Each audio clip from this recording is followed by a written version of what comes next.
بسم اللہ الرحمن الرحیم۔ السلام علیکم۔ مدینہ کے بازار میں ایک مسلمان عورت کسی کام کی غرض سے ایک سنار کے پاس بیٹھی ہوئی تھی۔ ایک یہودی اس کے پیچھے سے آیا اور اس نے اس کا دامن چپکے سے اٹھا کر اس کی پشت کی جانب سے باندھ دیا۔ ایک روایت میں آتا ہے کہ یہ کام اسی سنار نے کیا تھا۔ بہرحال جب وہ مسلمان عورت واپس جانے کے لیے اٹھی تو اس کا ستر یعنی پردہ کھل گیا۔ عورت سخت شرمندہ ہوئی اور جو لوگ وہاں موجود تھے وہ سب ہنسنے لگے۔ اس عورت نے یہودی کی اس حرکت پر فریاد کی۔ اتفاق سے قریب ہی ایک مسلمان کھڑا تھا۔ اس کو جب یہ واقعہ معلوم ہوا تو اسے بہت غصہ آیا اور اس نے تلوار کھینچ کر اس یہودی سنار کو جس نے یہ بری حرکت کی تھی موت کے گھاٹ اتار دیا۔ اسی اثنا میں وہاں پر بہت سے یہودی بھی اکٹھے ہو گئے اور انہوں نے اس مسلمان کو شہید کر دیا۔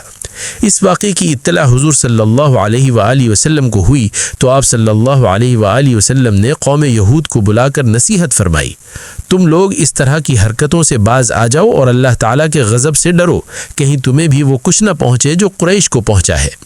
اس پر وہ سب یہودی حضور صلی اللہ علیہ وآلہ وسلم کے سامنے ہی نامناسب اور غلط قسم کی بکواس کرنا شروع ہو گئے۔ حضور نبی کریم صلی اللہ علیہ وآلہ وسلم نے سمجھ لیا کہ یہ لوگ اس طرح باز نہیں آئیں گے، چنانچہ آپ صلی اللہ علیہ وآلہ وسلم نے یہ فیصلہ فرما دیا کہ ان یہودیوں کے ساتھ سختی سے نمٹا جائے۔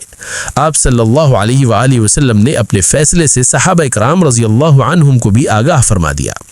پھر حضرت ابو لبابہ رضی اللہ تعالی عنہ کو مدینہ منورہ میں خلیفہ یعنی قائم مقام بنایا اور ایک سفید جھنڈا حضرت امیر حمزہ رضی اللہ تعالی عنہ کے سپرد فرمایا اور یہودیوں کی طرف متوجہ ہوئے۔ 15 دن تک ان کا زبردست محاصرہ کیے رکھا۔ اس کے بعد یہودیوں کے دلوں میں اللہ تعالیٰ نے رعب اور ہیبت ڈال دی اور وہ اپنے محصور ہونے سے تنگ آ گئے۔ بے چینی اور تنگی کے باعث وہ باہر آئے اور اس بات پر رضامندی کا اظہار کیا کہ ان کے تمام اموال حضور صلی اللہ علیہ وآلہ وسلم کے ہوں گے اور ان کے بچے اور عورتیں ان کی رہیں گی۔ حضور صلی اللہ علیہ وآلہ وسلم نے ان کے بارے میں یہ فیصلہ فرما دیا کہ ان کے ہاتھ پشتوں پر باندھ دیے جائیں۔ پھر حضور صلی اللہ علیہ وآلہ وسلم نے چاہا کہ ان کو قتل کرنے کا حکم فرمائے تو عبداللہ بن ابی منافق نے درخواست کی کہ یا رسول اللہ صلی اللہ علیہ وآلہ وسلم ان لوگوں سے درگزر فرمائیں۔ اس بے حیا نے اس قدر منت کی کہ حضور صلی اللہ علیہ وآلہ وسلم کو مجبور کر دیا، چنانچہ آپ صلی اللہ علیہ وآلہ وسلم نے ان کے خون سے درگزر فرمایا اور ان لوگوں کے بارے میں یہ فیصلہ فرما دیا کہ وہ جلا وطن ہو جائے یعنی مدینہ منورہ کی آبادی سے نکل جائے۔ عبداللہ بن ابی نے اس فیصلے پر نظر ثانی کی درخواست کی مگر حضور صلی اللہ علیہ وآلہ وسلم نے قبول نہ کی۔ چنانچہ یہودیوں کا یہ قبیلہ بنی قینقاع شام کے علاقے میں اذرعاد کے مقام پر جا کر آباد ہوا۔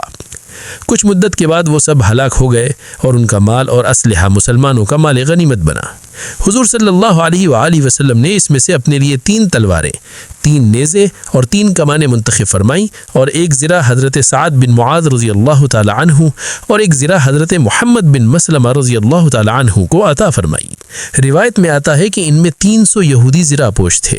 حضور صلی اللہ علیہ وآلہ وسلم نے حکم فرمایا کہ اس مال میں سے 5واں حصہ یعنی خمس الگ کریں۔ کہا جاتا ہے کہ یہ پہلا خمس ہے جو حضور صلی اللہ علیہ وآلہ وسلم کے حکم سے الگ کیا گیا۔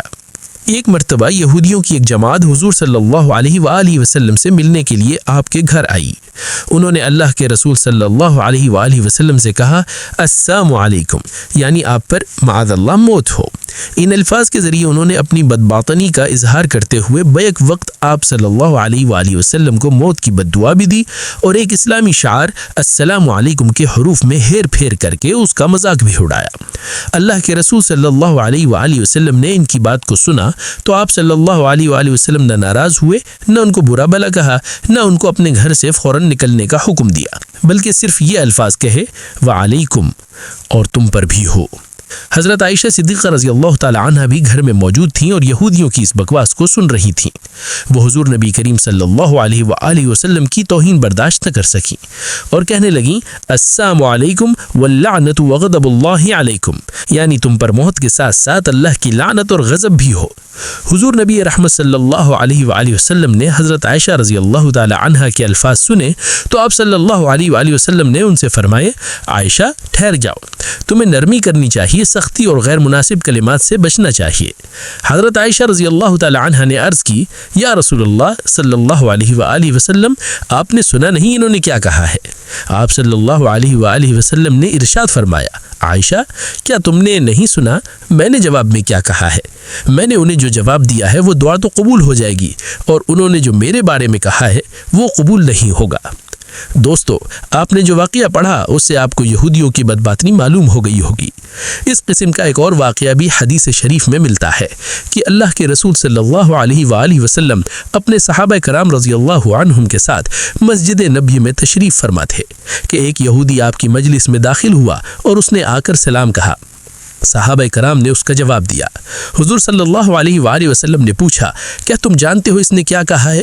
کہنے لگے، یا رسول اللہ صلی اللہ علیہ وآلہ وسلم، اس نے آپ کو سلام کہا ہے۔ آپ صلی اللہ علیہ وآلہ وسلم نے ارشاد فرمایا، اس نے کہا ہے السلام علیکم، یعنی تمہیں موت آئے۔ صحابہ کرام نے عرض کی، یا رسول اللہ صلی اللہ علیہ وآلہ وسلم، آپ نے اس کو کیا جواب دیا ہے؟ آپ صلی اللہ علیہ وآلہ وسلم نے فرمایا، میں نے اسے صرف یہی کہا وعلیکم، یعنی تم پر بھی موت آئے۔ آپ صلی اللہ علیہ وسلم نے امت کو درس اور سبق دیا کہ اہل کتاب تمہیں سلام کہیں تو تم یوں کہو وعلیکم ما قلتم، یعنی تمہارے اوپر بھی وہی ہو جو تم نے کہا ہے۔